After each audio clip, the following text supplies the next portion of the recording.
First discuss ചെയ്യാൻ പോകുന്നത് 2021 PYQ ആണ്. അപ്പോൾ ഫസ്റ്റ് ക്വസ്റ്റ്യൻ നോക്കാം. Which colligative property is used to determine the molar mass of proteins?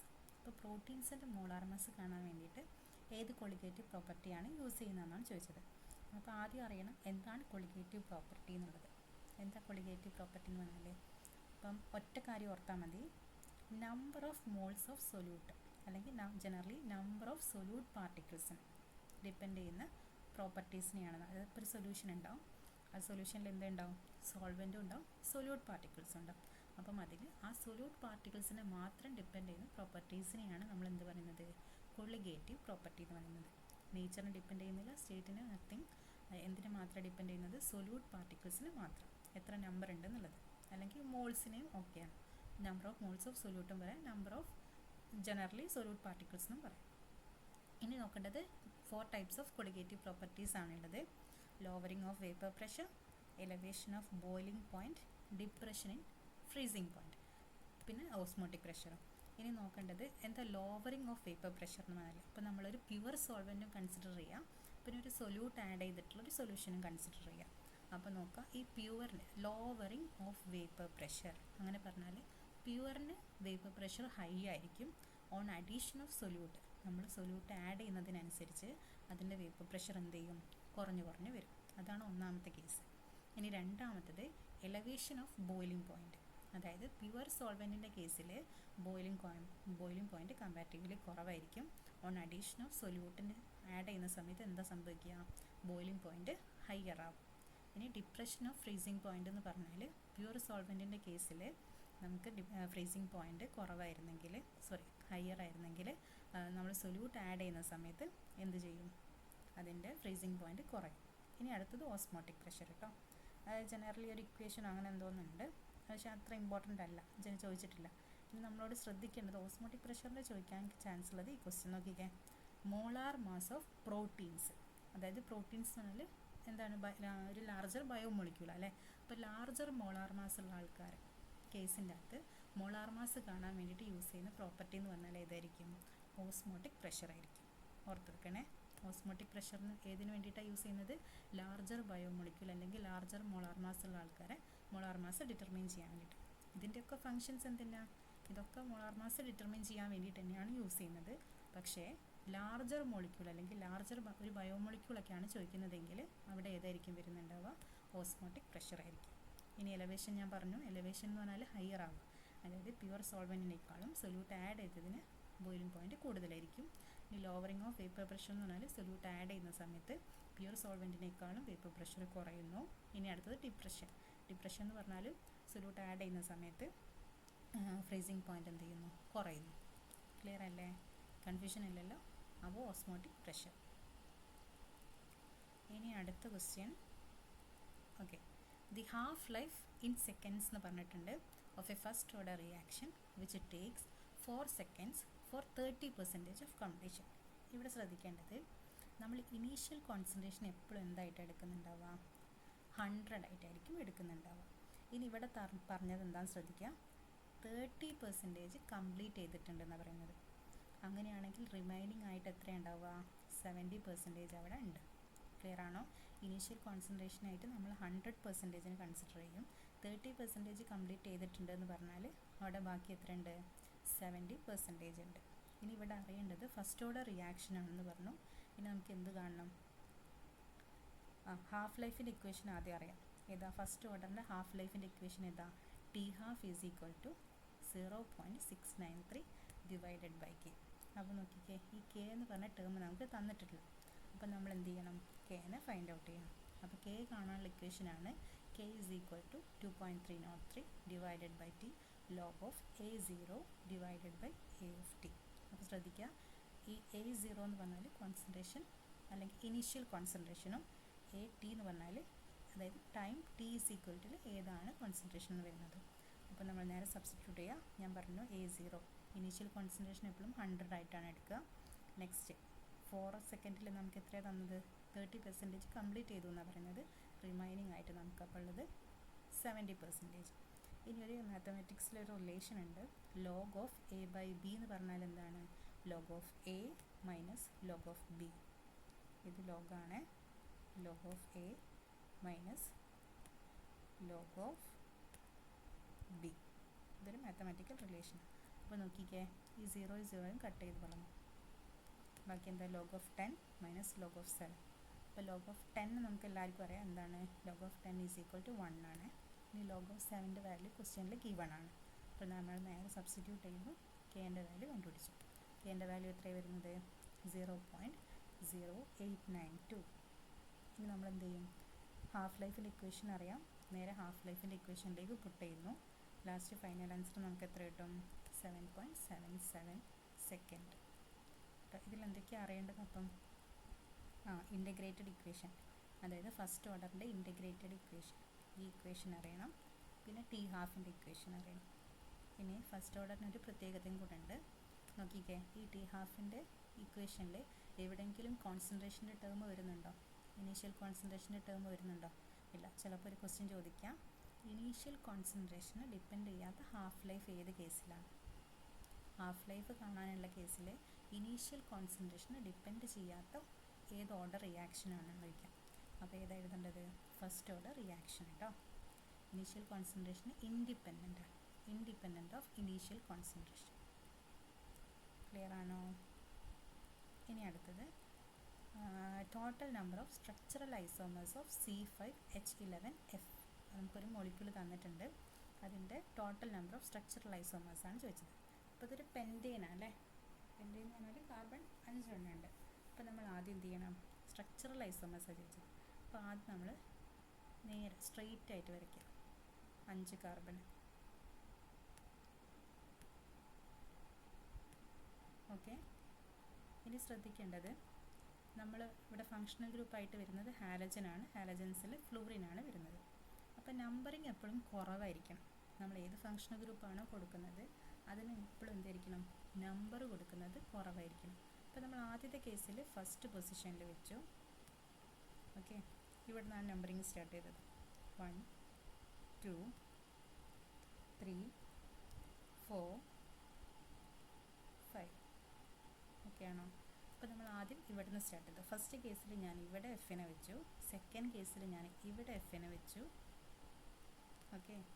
Third കേസിൽ ഞാൻ ഇവിടെ എഫിനെ വെച്ചു. ഇനി മറ്റേ 2 സൈഡിൽ എനിക്ക് വെക്കാൻ പറ്റില്ല. കാരണം എന്താണ്? ഇവിടെ നോക്കിക്കേ, ഇതൊരു ഡിഫറെൻറ്റ് നമ്പർ 1 2 3 ലോവർ നമ്പറാണ്. ഞാൻ പറഞ്ഞു ഫങ്ഷണൽ ഗ്രൂപ്പിന് എപ്പോഴും ലോവർ നമ്പർ കിട്ടണം. അപ്പോൾ നോക്കിക്കേ 1 2 3. ഓക്കെ. ഇനി ഞാൻ ഇവിടെ നിന്ന് ചെയ്യാൻ പറ്റില്ല.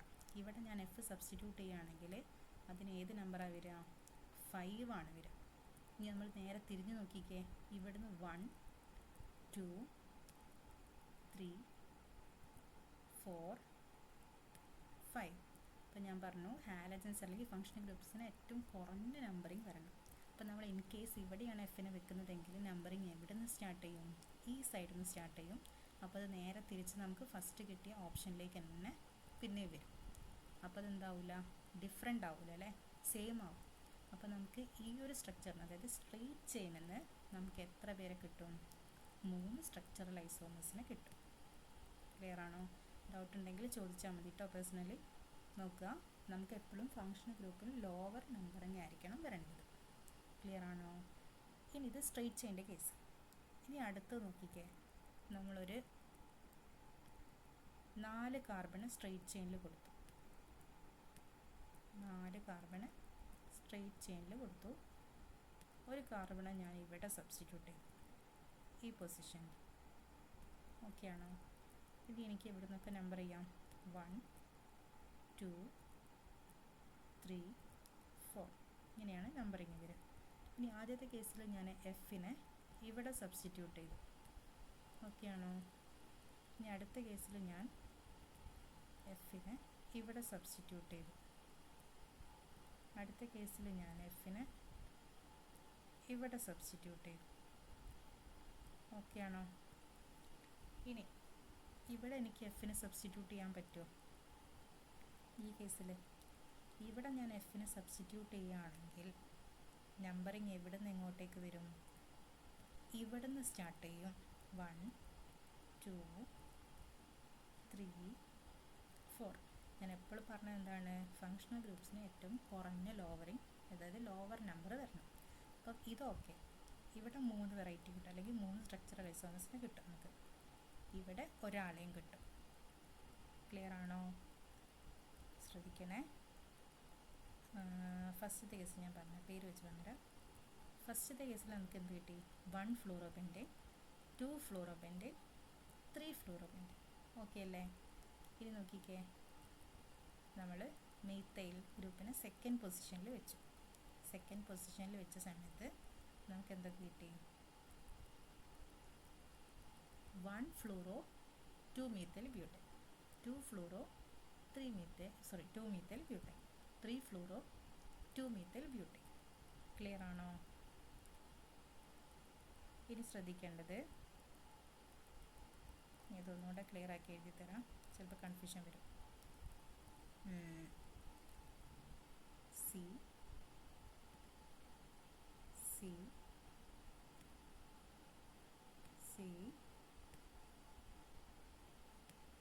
ആണ് ഇവിടെ കൊടുത്തത്, അതായത് ഈ ഒരു പൊസിഷനിൽ കൊടുത്തു വെച്ചു. ഇതാണിത്, ഈ പൊസിഷനിലാണ് എഫിനെ സബ്സ്റ്റിറ്റ്യൂട്ട് ചെയ്തതെങ്കിൽ ഇതിനെ നമ്മൾ എന്ത് വിളിക്കും? 1 ഫ്ലൂറോ 2 മീത്തൈൽ ബ്യൂട്ടൈൻ. ഇനി സെക്കൻഡ് കേസിൽ ഞാൻ ഇവിടെ എഫിനെ സബ്സ്റ്റിറ്റ്യൂട്ട് ചെയ്തു, അപ്പോൾ നമ്മൾ എന്ത് വിളിക്കും? 2 ഫ്ലൂറോ 2 മീത്തൈൽ ബ്യൂട്ടൈൻ. നമ്പറിങ് എപ്പോഴും ലോവർ നമ്പർ, 2 3 4. ഓക്കെ ആണോ? ഇനി അടുത്ത ഞാൻ എഫിനെ ഇവിടെ വെച്ചു. ഓക്കെ, എഫിനെ ഞാൻ ഇവിടെ വെച്ചു. അപ്പോൾ എത്ര കിട്ടി? 1 2 3, 3 ഫ്ലൂറോ 2 മീത്തൈൽ ബ്യൂട്ടൈൻ. ഓക്കെ ആണോ? ഇനി അടുത്ത കേസ് പറഞ്ഞാൽ ഇവിടെ ഫ്ലൂറിനെ വെക്കുകയാണെങ്കിൽ, ഫ്ലൂറിന് എപ്പോഴും നമുക്ക് എന്ത് വേണം? ലോവർ നമ്പറാണ് വരേണ്ടത്. അപ്പോൾ ഫ്ലൂറിൻ നമ്പറിങ് എവിടെ നിന്ന് സ്റ്റാർട്ട് ചെയ്യും? ഇവിടെ നിന്ന് സ്റ്റാർട്ട് ചെയ്യും. അപ്പോൾ നോക്കിക്കേ, 1 ഫ്ലൂറോ 3 മീത്തൈൽ ബ്യൂട്ടൈൻ. ഇവിടുന്ന് 1 സ്റ്റാർട്ട് ചെയ്യുകയാണെങ്കിൽ ഇവിടെ 2 ആയി, ഇവിടെ 3 ആയി. അപ്പോൾ നോക്കിക്കേ, 1 ഫ്ലൂറോ 3 മീത്തൈൽ ബ്യൂട്ടൈൻ. ഇവിടെയാണ് മീത്തൈൽ ഗ്രൂപ്പ് വരുന്നത് അല്ലേ? അപ്പോൾ 1 ഫ്ലൂറോ 3 മീത്തൈൽ ബ്യൂട്ടൈൻ. കൺഫ്യൂഷൻസ് ഉള്ളവർ എനിക്ക് മെസ്സേജ് ചെയ്താൽ മതി കേട്ടോ അത്. ഇനി അടുത്ത് നോക്കിക്കേ, ലാസ്റ്റ് വണ്ണുണ്ട് 1 ഫ്ലൂറോ 2 ഡൈ മീത്തൈൽ പ്രൊപ്പൈൻ. അപ്പോൾ നമ്മളത് അതായത് സ്ട്രെയിറ്റ് ചെയിൻ 5 ചെയിനിൽ കഴിഞ്ഞു, 5ൻ്റേത് കഴിഞ്ഞു, 4ൻ്റേത് കഴിഞ്ഞു. ഇനി അടുത്തത് 3യിൽ വരും. അപ്പോൾ നോക്കിക്കേ, 3 എന്ന് പറഞ്ഞാൽ പ്രൊപ്പൈൻ അല്ലേ? അപ്പോൾ എന്ത് ചെയ്യാം? ഇവിടെ എന്ത് ചെയ്യാം? കാർബൺ ഉണ്ടാവും, ഇവിടെയും കാർബൺ ഉണ്ടാവും. ഇപ്പോഴല്ല 5 ആയത്. ഇനി നോക്കിക്കേ, ഇവിടെ നമ്മളൊരു എഫിന് സബ്സ്റ്റിറ്റ്യൂട്ട് ചെയ്യും. അപ്പോൾ ഇങ്ങനെ ഉണ്ടാവും 1 ഫ്ലൂറോ 2 ഡൈമീത്തൈൽ പ്രൊപ്പൈൻ. ഇത് കൺഫ്യൂഷൻസ് ഉള്ളവർ ചോദിക്കണേ, കുറച്ചൊരു ബുദ്ധിമുട്ടുള്ളതാണ്, പക്ഷെ ചെയ്യാൻ പറ്റും, എളുപ്പമാണ്. ഓക്കെ, ഇനി next question, which of the following represents the Heisenberg uncertainty principle. അപ്പോൾ നമ്മൾ ആ റിലേഷൻ പഠിച്ചിരിക്കണം എന്താണെന്നുള്ളത്. അപ്പോൾ അൺസർട്ടൈനിറ്റി പ്രിൻസിപ്പിൾ എങ്ങനെ കാണാം? നോക്കിക്കേ, delta x into delta p always greater than or equal to h/4π. Okay ആണോ? ഇനി ഇതിന് h കട്ട് ഡിവൈഡഡ് ബൈ 2 എന്ന് എഴുതാം. ഈ h കട്ട് എന്ന് പറഞ്ഞാൽ എന്താണ്? h cut is equal to h/2π.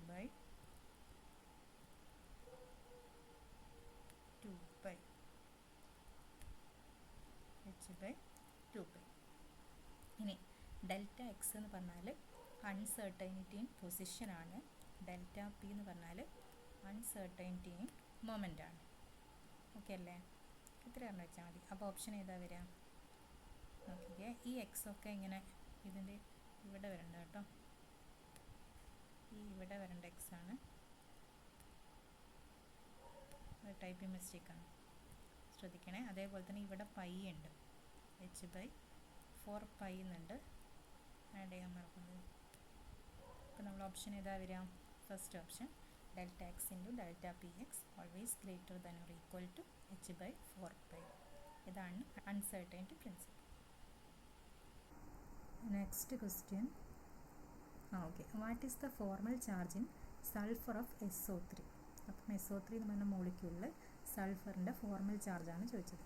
അപ്പോൾ ഫോർമൽ ചാർജ് കാണാൻ വേണ്ടിയിട്ട് ഒരു ഇക്വേഷൻ ഉണ്ട്, V - N B/2. അപ്പോൾ ഇവിടെ QF എന്ന് പറയുന്നതാണ് എന്ത്, ഫോർമൽ ചാർജ് കേട്ടോ. V എന്ന് പറഞ്ഞാൽ total number of valence electrons, N എന്ന് പറഞ്ഞാൽ ഈ വാലൻസ് ഇലക്ട്രോൺസിൽ തന്നെ നോൺ ബോണ്ടിങ് ആയിട്ട് എത്ര ഇലക്ട്രോൺസ് ഉണ്ട്, ഇനി B എന്ന് പറഞ്ഞാൽ എത്ര പേര് ബോണ്ടിങ് ഇലക്ട്രോൺസ് ആയിട്ടുള്ളതുണ്ട്, B/2. അപ്പോൾ നമ്മളോട് ചോദിച്ചത് SO3 എന്ന് പറഞ്ഞ മോളിക്യൂൾ അല്ലേ. അപ്പോൾ നോക്കുക, SO3ൻ്റെ സ്ട്രക്ചർ എങ്ങനെയാണ് വരിക.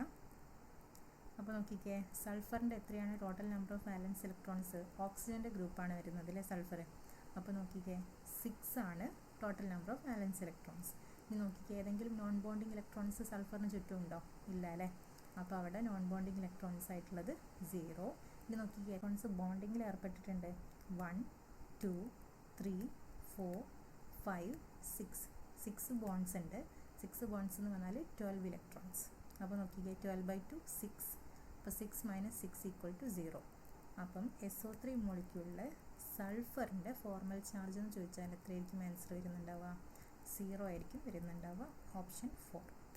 അപ്പോൾ ഫോർമൽ ചാർജ് കാണാനുള്ള ഇക്വേഷൻ ഓർത്ത് വെക്കുക, എന്താണ്, V - N B/2. കൺഫ്യൂഷൻ ഇല്ലല്ലോ. ഓക്കെ.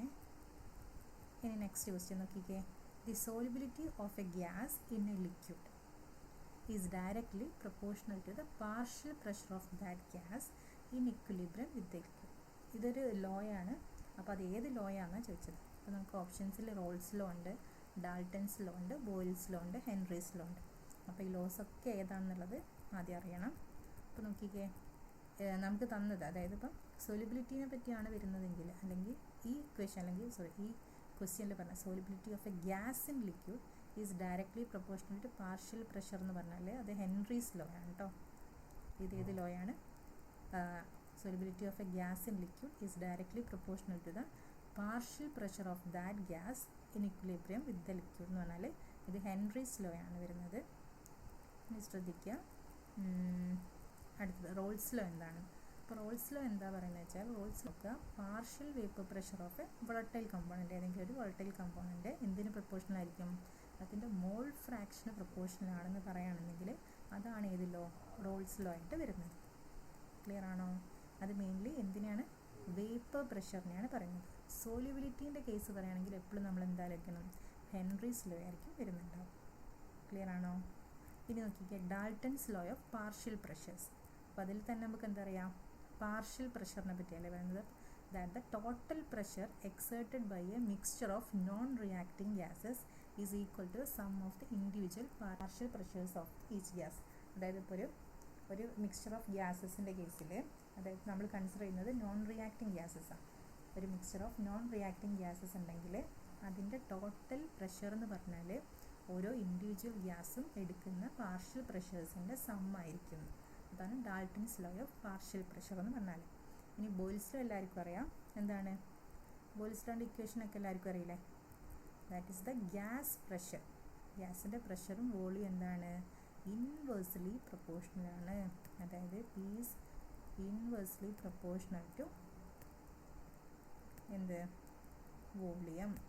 ഇതിൻ്റെ ഇക്വേഷൻ അറിയേ, ബോയിൽസ് ലോൻ്റെ ഇക്വേഷൻ എന്താണ്, P1 V1 is equal to P2 V2 കേട്ടോ. ശ്രദ്ധിക്കണേ. അപ്പോൾ നമുക്ക് കുറേ ഓപ്ഷൻസ് തന്നിട്ടുണ്ട്. ഓപ്ഷൻസൊക്കെ ഇതിൻ്റെ കൂടെ തന്നെ പഠിച്ചു പോകും എന്താണെന്നുള്ളത്. ക്ലിയർ ആണോ? അപ്പോൾ സൊലിബിലിറ്റിയാണ് ചോദിച്ചത് ക്വസ്റ്റ്യനിൽ. സൊലിബിലിറ്റി എന്ന് കണ്ടാൽ നമുക്ക് എന്ത് ഓർമ്മ വരണം, അത് ഹെൻറീസ് ലോ ആണ്. Solubility of a gas in liquid is directly proportional to partial pressure എന്നാണ് പറഞ്ഞത്. അപ്പോൾ അത് എന്ത് ലോ ആണ്, ഹെൻറീസ് ലോ. ഇനി ഞാൻ പറഞ്ഞു റോൾസ് ലോ എന്ന് പറഞ്ഞാൽ എന്തായിരിക്കും, പാർഷ്യൽ വേപ്പർ പ്രഷറാണ്. അത് എന്തിന് പ്രൊപ്പോർഷണൽ ആയിരിക്കും, മോൾ ഫ്രാക്ഷന് പ്രൊപ്പോർഷണൽ ആയിരിക്കും. ഇനി Dalton's law of partial pressure എന്ന് പറഞ്ഞാൽ എന്താണ്, ഇപ്പോൾ നോൺ റിയാക്ടിങ് ഗ്യാസസിൻ്റെ മിക്സ്ചർ ഉണ്ടെങ്കിൽ അതിൽ ഓരോ ഇൻഡിവിജ്വൽ ഗ്യാസിൻ്റെയും പാർഷ്യൽ പ്രഷറിൻ്റെ സം ആയിരിക്കും എന്തെന്ന് പറഞ്ഞാൽ ടോട്ടൽ എന്ന് പറഞ്ഞാൽ. ഇനി അടുത്തത് ബോയിൽസ് ലോ. അങ്ങനെ പറഞ്ഞാൽ എന്താ, ബോയിൽസ് ലോ എന്തായിരുന്നു, പ്രഷർ, അതായത് ഒരു ഗ്യാസിൻ്റെ പ്രഷറും വോളിയം എന്തായിരിക്കും, ഇൻവേഴ്സ്ലി പ്രൊപ്പോർഷണൽ ആയിരിക്കും എന്നുള്ളത്. ക്ലിയർ ആണോ? ശ്രദ്ധിക്കണം കേട്ടോ. ഇനി അടുത്തത്, the solubility of gases in liquids.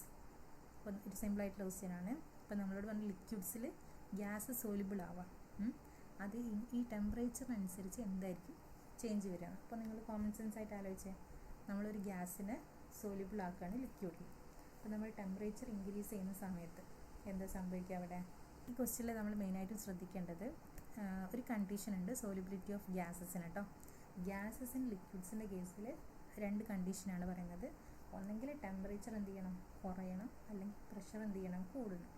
ഈ 2 കണ്ടീഷനാണ് നമ്മൾ പറയുന്നത്. Solubility of gas in liquid is solubility of gas അല്ലെങ്കിൽ ഗ്യാസിൻ്റെ gas solubility decreases with increased temperature കൂട്ടുന്ന സമയത്ത് ഡിക്രീസ് ചെയ്യും, അതേപോലെ തന്നെ ഇൻക്രീസസ് വിത്ത് ഹയർ പ്രഷർ. അപ്പോൾ പ്രഷർ കൂട്ടുകയാണെന്നുണ്ടെങ്കിൽ സോലിബിലിറ്റി ഇൻക്രീസ് ചെയ്യും, ടെമ്പറേച്ചർ കൂട്ടുകയാണെന്നുണ്ടെങ്കിൽ സോലിബിലിറ്റി കുറയും. ഓക്കെ ആണോ? മറ്റേതൊന്നും എന്തിൻ്റെ കണ്ടീഷനല്ല, സോലിബിലിറ്റീൻ്റെ കണ്ടീഷനല്ല. Solubility of gas in liquid എന്ന് പറഞ്ഞാൽ 2 കണ്ടീഷനേ ഉള്ളൂ. Decreases with rise in temperature, increases with rise in pressure. Temperature കൂട്ടുന്ന, അതായത് പ്രഷർ കൂട്ടുകയാണെന്നുണ്ടെങ്കിൽ സോലിബിലിറ്റി കൂടും, അതേപോലെ തന്നെ ടെമ്പറേച്ചർ കൂട്ടുകയാണെന്നുണ്ടെങ്കിൽ സോലിബിലിറ്റി കുറയും. ക്ലിയർ ആണോ? Solubility of gas in liquid എന്ന് പറഞ്ഞാൽ decreases with rise of temperature കൂട്ടുന്ന സമയത്ത് സോലിബിലിറ്റി എന്ത് ചെയ്യും, കുറയും. അതേപോലെ തന്നെ നമ്മൾ പ്രഷർ ഇൻക്രീസ് ചെയ്യുകയാണെന്നുണ്ടെങ്കിൽ സോലിബിലിറ്റി എന്ത് ചെയ്യും, ഇൻക്രീസ് ചെയ്യും കേട്ടോ. അപ്പോൾ നമ്മൾ ഓപ്ഷൻ ഏതാ വരിക? സെക്കൻഡ് ഓപ്ഷനാണ് വരിക. ഇപ്പോൾ ഹെൻറീസ് ലോ നമ്മൾ പറഞ്ഞല്ലോ, solubility of a gas in liquid is the maximum amount of gas that can dissolve in a liquid at a given temperature and pressure. ഇതാണ് എന്ത്, solubility of a gas in liquid generally നമ്മൾ പറയാറ്. അപ്പോൾ okay അല്ലേ? Okay, ഇനി next question നോക്കിക്കേ. In A first order reaction A straight line is obtained when plotting. അപ്പോൾ first order റിയാക്ഷനാണ് പറഞ്ഞത്. പ്ലോട്ട് ചെയ്യുന്ന സമയത്ത് ഏതിനായിരിക്കും സ്ട്രെയിറ്റ് ലൈൻ കിട്ടുക എന്നുള്ളതാണ് ചോദിച്ചത്. നോക്കിക്കേ, ആദ്യം നമുക്ക് ഇക്വേഷൻസ് അറിഞ്ഞിരിക്കണം ജനറലായിട്ട്.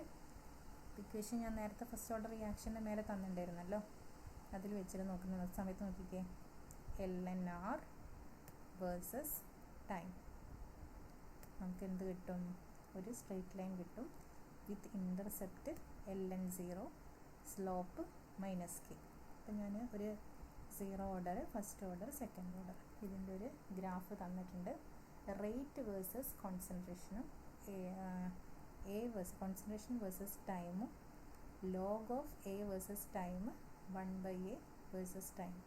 ഇത് നോക്കി വെക്കുക. 0 ഓർഡറിനാണെങ്കിൽ നോക്കിക്കേ, 0 ഓർഡറിൻ്റെ കേസിൽ റേറ്റ് വേഴ്സസ് കോൺസെൻട്രേഷൻ്റെത് ഒരു കോൺസ്റ്റൻറ്റ് ഗ്രാഫ് അല്ലേ. ഇനി ജനറലി ഇതായിരിക്കും. തേർഡ് ഓർഡർ ഒന്നും ചോദിച്ച് കണ്ടിട്ടില്ല. 0 ഓർഡറും ഫസ്റ്റ് ഓർഡറും സെക്കൻഡ് ഓർഡറും നോക്കി വെക്കുക കേട്ടോ. അപ്പോൾ നമ്മളോട് ഏതാ ജനറലായിട്ട് ചോദിച്ചത്? അപ്പോൾ നമ്മളോട് ചോദിച്ചത് ഏത് ഫസ്റ്റ് ഓർഡർ റിയാക്ഷനിലാണ്, പിന്നെ ഫസ്റ്റ് ഓർഡർ റിയാക്ഷനിൽ സ്ട്രെയിറ്റ് ലൈൻ ഏത് തമ്മിൽ പ്ലോട്ട് ചെയ്യുന്ന സമയത്താണ് കിട്ടുക എന്നാണ് ചോദിച്ചത്. അപ്പോൾ നോക്കിക്കേ, ആരൊക്കെ തമ്മിൽ പ്ലോട്ട് ചെയ്യുന്ന സമയത്ത് നമുക്ക് സ്ട്രെയിറ്റ് ലൈൻ കിട്ടുന്നത്? റേറ്റ് വേഴ്സസ്, അതായത് LN വേഴ്സസ് ടൈമും റേറ്റ് വേഴ്സസ് കോൺസെൻട്രേഷനും. അപ്പോൾ നമുക്ക് തന്നത് ഏതൊക്കെയാണുള്ളത്? ഓപ്ഷൻ LN വേഴ്സസ് ടൈം അല്ലേ. LN ടേമിലാണ് തന്നത്. അപ്പോൾ നോക്കിക്കേ, ഏതാണ് ഫസ്റ്റ് ഓർഡറിൻ്റെ കേസിൽ നമുക്ക് കിട്ടുന്നത്? LNA versus time. ക്ലിയർ ആണോ? ഇത് നോക്കി വെക്കണേ, ഇത് ഇമ്പോർട്ടൻ്റാണ്, ചോദിക്കാം.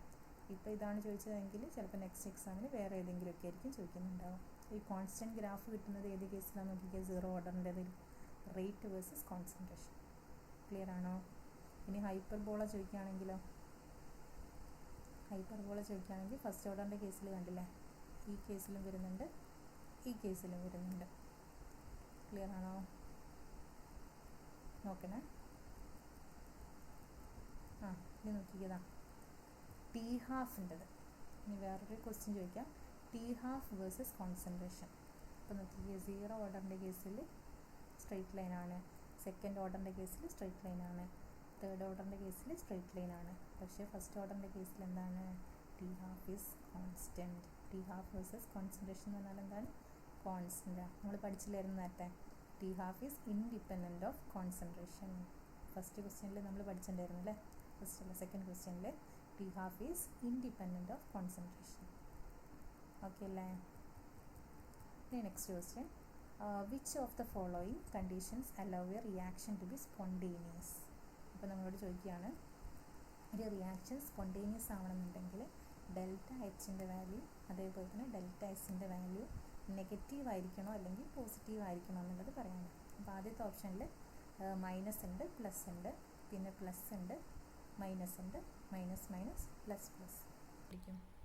Delta G equal to delta H minus T delta S. ഈ ഇക്വേഷൻ മാത്രം അറിഞ്ഞാൽ മതി നമുക്ക് പറയണമെങ്കിൽ. ഈ ഫസ്റ്റ് ഓപ്ഷൻ നോക്കിക്കേ, മൈനസും, അതായത് ഡെൽറ്റ എച്ച് മൈനസും, അങ്ങനെയാണ് ഓപ്ഷൻ തന്നത്, മൈനസും ഡെൽറ്റ എസ് പ്ലസ്സും. അപ്പോൾ ഈ കണ്ടീഷൻ ആദ്യം എടുത്ത് നോക്കുക. അപ്പോൾ ആദ്യത്തെ കേസിൽ നമ്മൾ എന്ത് ചെയ്തു, ഇവിടെ മൈനസ് കൊടുത്തു, ദെൻ മൈനസ്, പിന്നെ നമ്മൾ കൊടുത്തത് ഡെൽറ്റ എസ് പോസിറ്റീവ് അല്ലേ, അപ്പോൾ ഇവിടെ പോസിറ്റീവ്. അപ്പോൾ നമ്മൾ രണ്ട് മൈനസ് വരുന്ന സമയത്ത് എങ്ങനെ ചെയ്യാം, ഇവിടെ മൈനസ് വാല്യൂ ആവും. അപ്പോൾ നമുക്ക് കിട്ടുന്ന വാല്യൂ എന്ന് പറഞ്ഞാൽ എന്തായിരിക്കും, നെഗറ്റീവ് വാല്യൂ ആയിരിക്കും. ഇപ്പോൾ ശ്രദ്ധിക്കുക, ഇപ്പോൾ ഒരു എക്സാമ്പിൾ പറയുകയാണെങ്കിൽ, ഇപ്പോൾ നോക്കിക്കേ, ഇത് ഞാനൊരു മൈനസ് ക്വാണ്ടിറ്റി എടുത്തു, ഇത് ഞാനൊരു പ്ലസ് ക്വാണ്ടിറ്റി എടുത്തു.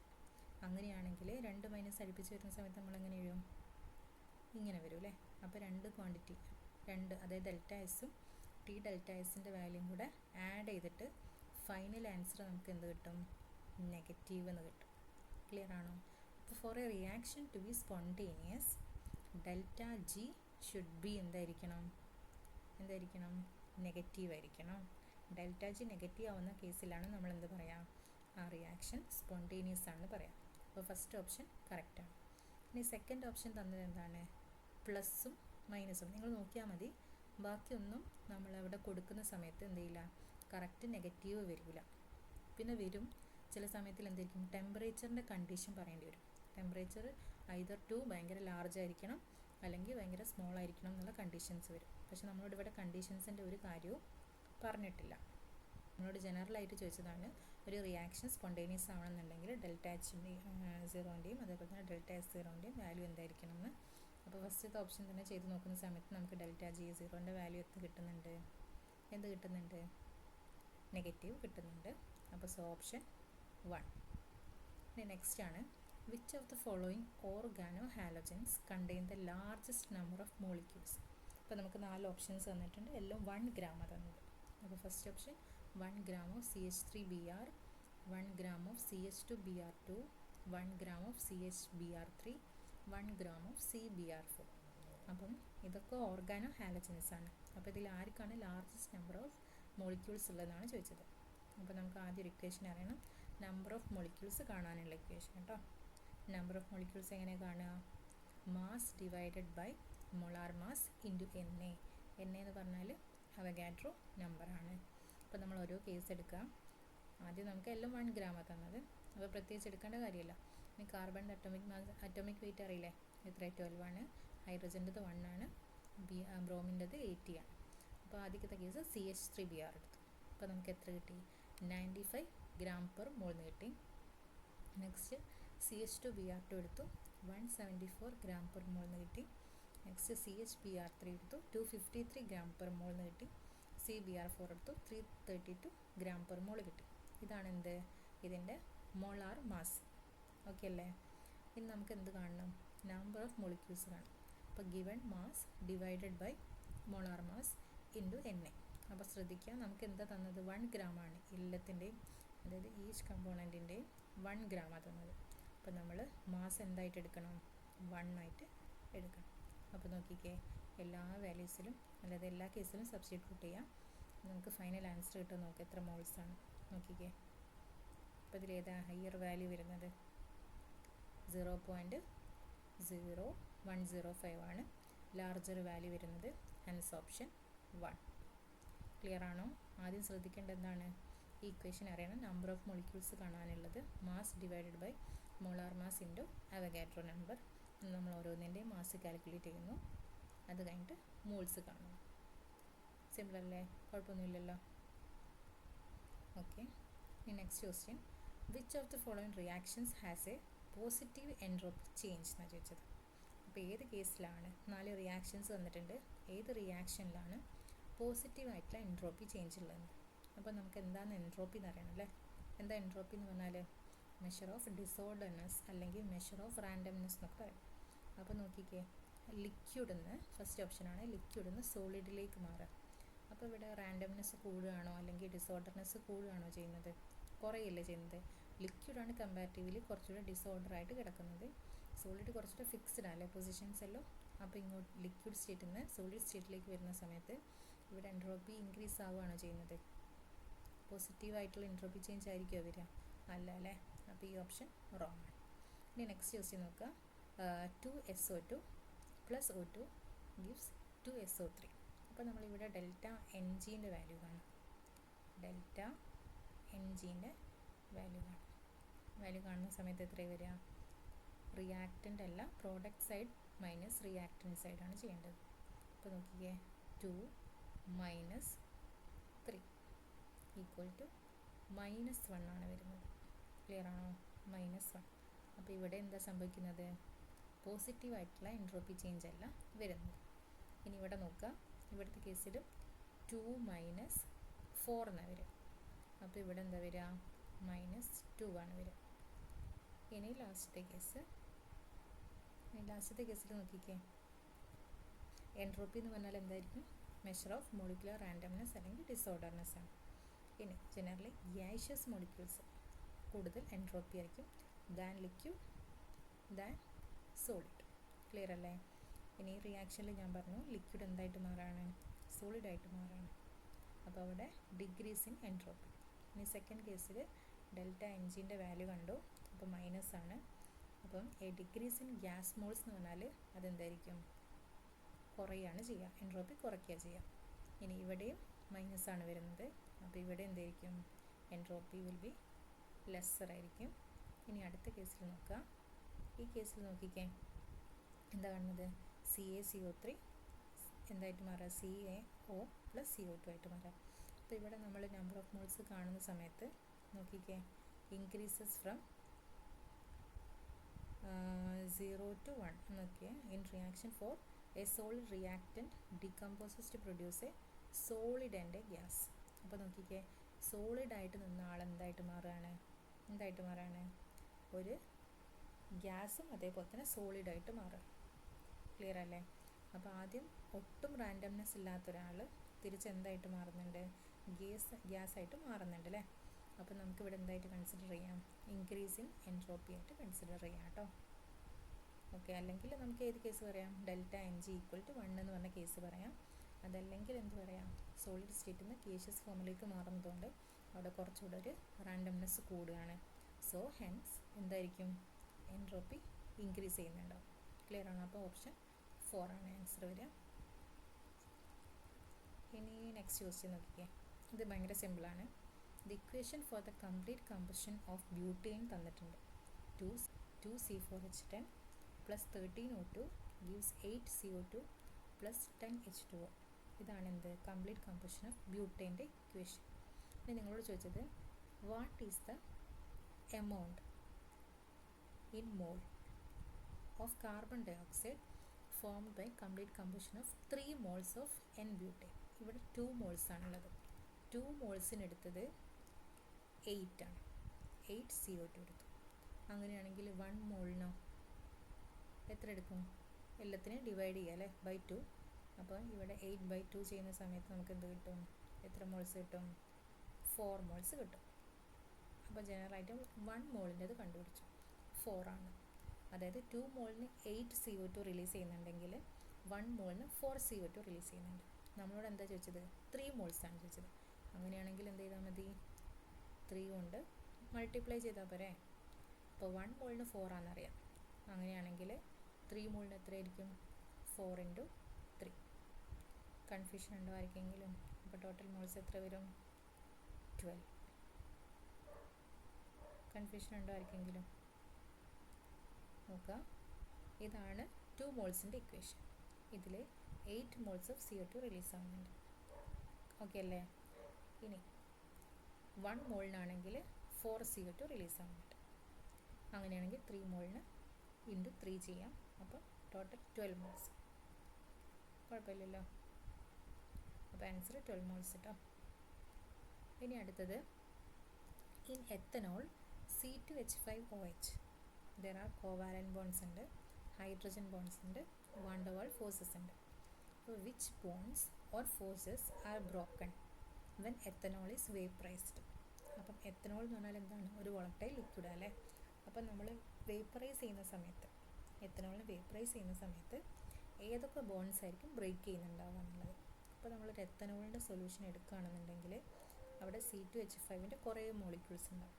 അപ്പം ഇവിടെ OH ഉണ്ട്, ഇതേപോലെ തന്നെ നെക്സ്റ്റ് മോളിക്യൂൾ എന്തുണ്ട്? ഒരു OH വരുന്നുണ്ട് അല്ലേ. അപ്പം ഈ OH ബോണ്ടും ഈ OH ബോണ്ടും ഇവർ തമ്മിൽ എന്ത് റിലേഷൻ ഉണ്ടാവും? ഹൈഡ്രജൻ ബോണ്ടിങ് ഉണ്ടാവും, അതായത് ഇൻ്റർ മോളിക്കുലർ ഹൈഡ്രജൻ ബോണ്ടിങ് ഉണ്ടാവും. അപ്പോൾ ഒബ്വിയസ് ആണ് നമ്മൾ എന്ത് ചെയ്യുന്ന സമയത്ത്, വേപ്പറൈസ് ചെയ്യുന്ന സമയത്ത് ഈ ഹൈഡ്രജൻ ബോണ്ടിങ് അവിടെ ബ്രേക്ക് ആവുന്നുണ്ട്. അപ്പോൾ ഒന്നാമത്തെ ഹൈഡ്രജൻ ബോണ്ടിങ് പറ്റും. ഇനി എല്ലാ മോളിക്യൂൾസിലും കണ്ടുവരുന്ന ഒരു ടൈപ്പ് ഓഫ് ഫോഴ്സാണ് ഇത്, വാൻ ഡെർ വാൾസ് ഫോഴ്സസ്. അപ്പം ഹൈഡ്രജൻ ബോണ്ട്സ് മാത്രമായിരിക്കില്ല എന്ത് ചെയ്യുന്നത്, വേപ്പറൈസ് ചെയ്യുന്ന സമയത്ത് ബ്രോക്കൺ ചെയ്യുന്നത്. ഏത് ഫോഴ്സും കൂടെ ഉണ്ടാവും? വാൻ ഡെർ വാൾസ് ഫോഴ്സസും കൂടെ ഉണ്ടാവും കേട്ടോ, ശ്രദ്ധിക്കണേ. നോക്കാം, ആദ്യം കോവാലന്റ് ബോണ്ട് എന്താണെന്നറിയാം. കോവാലന്റ് ബോണ്ട്സ് എന്ന് പറഞ്ഞാൽ strong intra molecular forces that can hold the individual atoms together in A single molecule. ഒരു മോളിക്യൂൾ തന്നെ ഉള്ള ആറ്റങ്ങൾ, ഓരോ ഇൻഡിവിജ്വൽ ആറ്റങ്ങൾ തമ്മിലുള്ള ഇൻട്രാ മോളിക്കുലർ, അതായത് ഒരേ ആറ്റങ്ങൾ, ഇത് ഒരു മോളിക്യൂളിൽ തന്നെയുള്ള ആറ്റങ്ങൾ തമ്മിലുള്ള സ്ട്രോങ് ഫോഴ്സിനെയാണ് നമ്മൾ എന്ത് പറയുന്നത്, കോവാലന്റ് ബോണ്ട്സ് എന്ന് പറയുന്നത്. ഇനി ഹൈഡ്രജൻ ബോണ്ട്സ് എന്ന് പറഞ്ഞാൽ ഇൻ്റർ മോളിക്കുലർ അട്രാക്ഷൻ. കാരണം എന്താണ്, നമ്മൾ എത്തനോളാണ് എടുക്കുന്നത്, എത്തനോളിൻ്റെ കുറേ മോളിക്യൂൾസ് ഉണ്ടാവും. അപ്പോൾ ഓരോന്നിലും OH ഗ്രൂപ്പ്സ് ഉണ്ട്. അപ്പം ഒരു മോളിക്യൂളിൻ്റെ OH നെക്സ്റ്റ് മോളിക്യൂളിൻ്റെ OH ആയിട്ട് എന്ത് വരും, ഹൈഡ്രജൻ ബോണ്ടിങ്ങിൽ പാർട്ടിസിപ്പേറ്റ് ചെയ്യും. അതാണ് ഹൈഡ്രജൻ ബോണ്ടിങ് എന്ന് പറയുന്നത് കേട്ടോ. അതൊക്കെ that can be hydrogen bonding, can be inter molecular ആവാം, ഇൻട്രാ മോളിക്കുലർ ആവാം. അപ്പോൾ ഈ കേസിൽ എത്തനോളിൻ്റെ കേസിൽ വരുന്നത് ഇൻ്റർ മോളിക്കുലർ ആണ്. ഇനി അടുത്തത് വാൻ ഡെർ വാൾസ് ഫോഴ്സസ്. അപ്പം ഇതെന്ന് പറഞ്ഞാൽ വീക്ക് ഫോഴ്സാണ്, വീക്ക് ഇൻ്റർ മോളിക്കുലർ ഫോഴ്സസ് ആണ്. അതെല്ലാ ടൈപ്പ് മോളിക്യൂൾസിലും എക്സിസ്റ്റ് ചെയ്യുന്നതാണ്. ഓക്കെ, അപ്പോൾ നമ്മൾ ആൻസർ ചെയ്യുന്ന സമയത്ത് ഹൈഡ്രജൻ ബോണ്ട്സ് മാത്രമല്ല ബ്രേക്ക് ആവുന്നത്, എന്തും കൂടെ ഇൻക്ലൂഡ് ചെയ്യണം, വാൻ ഡെർ വാൾസ് ഫോഴ്സസും കൂടെ ഇൻക്ലൂഡ് ചെയ്യണം. നോക്കിക്കേ, as ethanol boils or vaporises, hydrogen bonds are broken because they are the primary force holding the liquid molecules together. അപ്പോൾ നമ്മുടെ എത്തനോളിൻ്റെ കുറേ മോളിക്യൂൾസ് ഉണ്ടല്ലേ, അപ്പോൾ അവർ തമ്മിൽ ഹോൾഡ് ചെയ്തിരിക്കുന്നത് ഏത് ബോണ്ടിങ് വഴിയാണ്? ഹൈഡ്രജൻ ബോണ്ട്സ് വഴിയാണ്. അപ്പോൾ നമ്മൾ വേപ്പറൈസ് ചെയ്യുന്ന സമയത്ത് ആദ്യം ബ്രേക്ക് ചെയ്യുന്നുണ്ടാവുക ഏതായിരിക്കും? ഹൈഡ്രജൻ ബോണ്ട്സ് ആയിരിക്കും.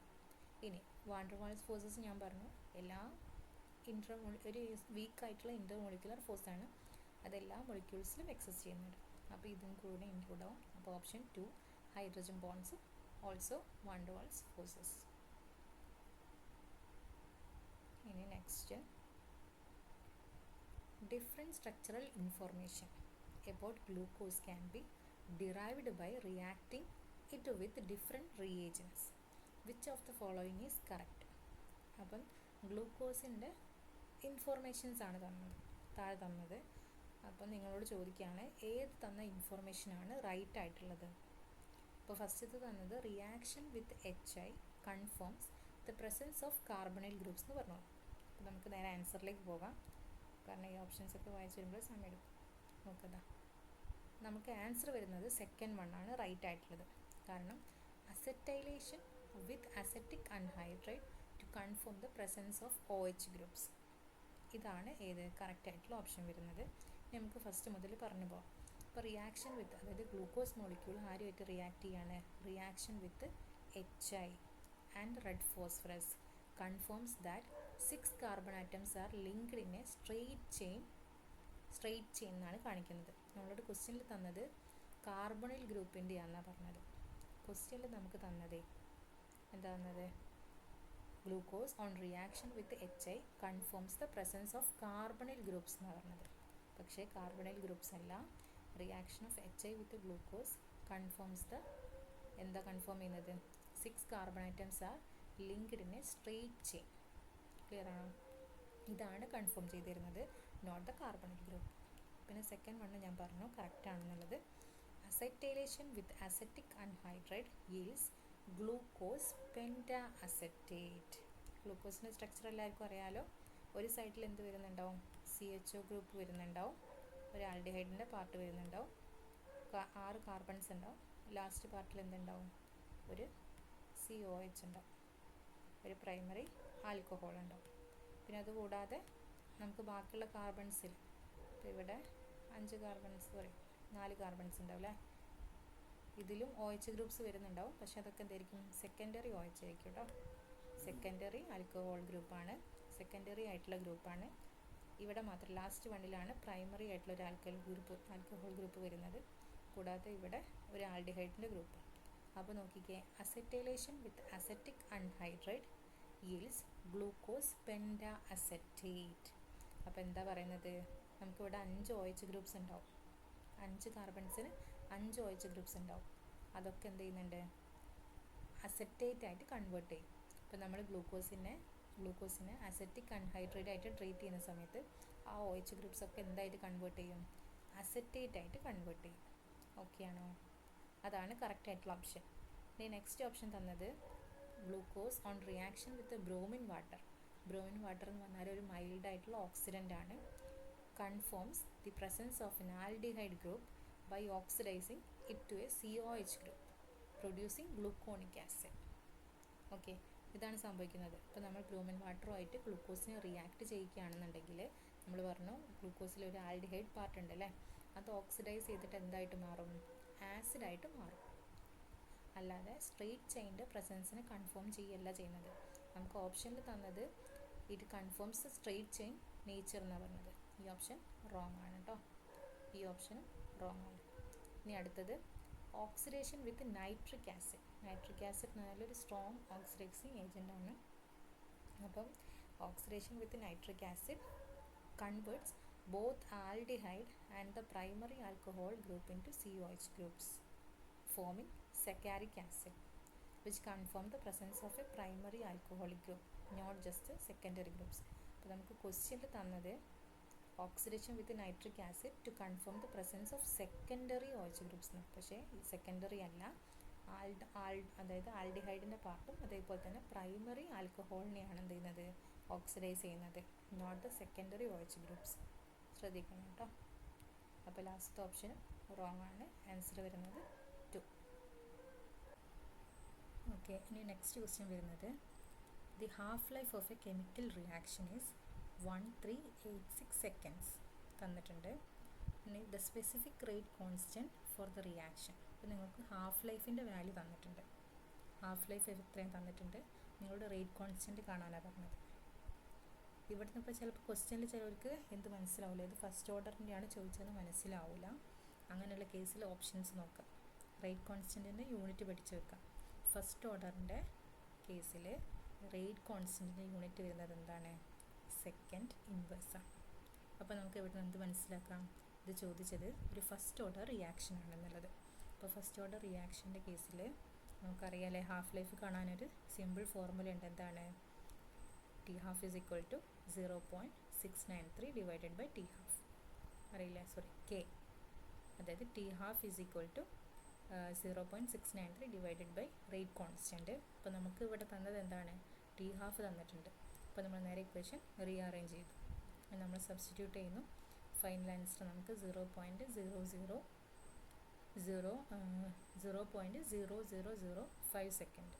അപ്പോൾ നമുക്ക് ക്വസ്റ്റ്യനിൽ തന്നത് എങ്ങനെയാണ് നോക്കിക്കേ, 0.5 into 10 raised to minus 2, 0.5 into 10 raised to minus 3, 0.5 into 10 raised to minus 4 എന്നൊക്കെ തന്നത്.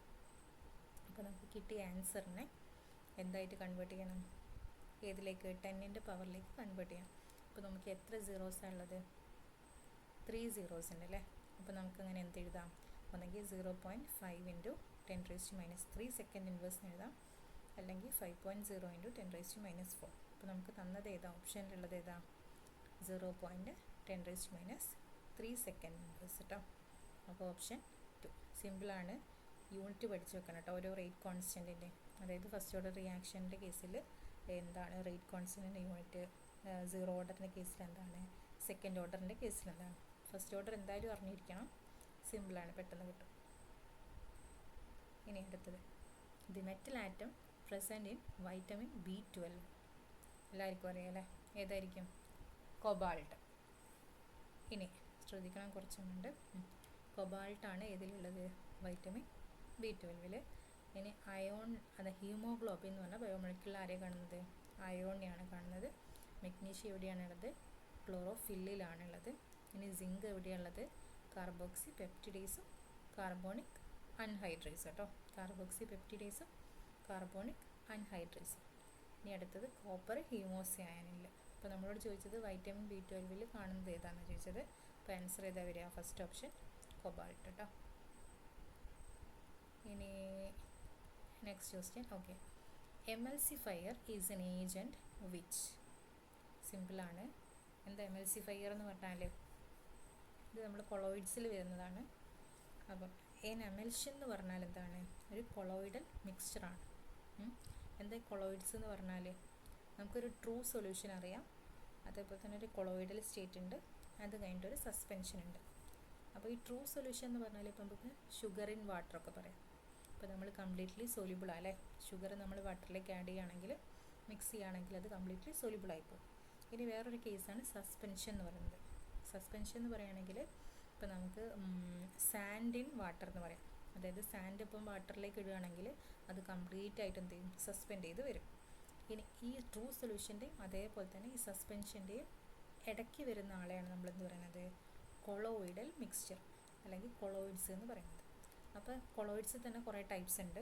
നമുക്ക് നോക്കിയാൽ മതി, ഏതെങ്കിലും അവൈലബിൾ ആണ് കുറേ. അപ്പോൾ നോക്കിയാൽ മതി, കൊളോയിഡ്സിൽ കുറേ ടൈപ്സ് ഉണ്ട്, 9 ടൈപ്സ് എങ്ങാനുണ്ട്.